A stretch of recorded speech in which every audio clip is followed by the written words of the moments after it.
Hello and welcome to my kitchen. My name is Cheri and today is Tip for Tuesday. So today I got a really quick, it's really quick, but it is simple, easy. It's something that's going to save you a lot of headaches, I think, for Thanksgiving, possibly.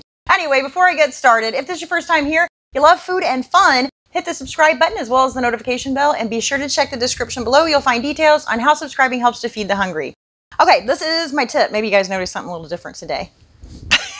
Got stuff taped to my cabinets. So those are the recipes. So my tip is this. Once you have your menu planned out for Thanksgiving, gather all your recipes, print them, and then on the day that you decide to cook everything, you can pin them to, or tape them, that's what I did, tape them to the cabinets. Because I know some of you out there are probably like, who prints recipes? Like we do all that on our iPad.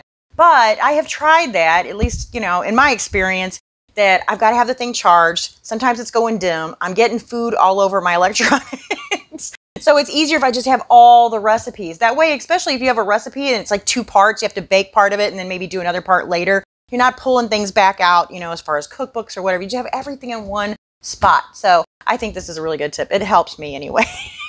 I'm so old school though. I forgot. I went somewhere a couple of years ago. I forgot where I was and I asked, I call them kids. They were probably 20s. But I asked somebody if they had a pencil and no, or pencil or pen or anything to write with. Nobody. It was like a group of 8 and they're like, we take notes on our phone. So I guess I'm just old school. So yeah, I still print recipes. But I just find that super helpful. I think it's just great if, you know, you're making 8, 10. I mean, I don't know how many items you make, but I make quite a few. So if I can print those out, have them ready to go, and, you know, I'm moving around throughout my day, they're always right there for me. So anyway, I hope you guys find that helpful. Let me know what you think in the comments. I thank you so much for watching. I will see you next Tuesday with another tip. Bye.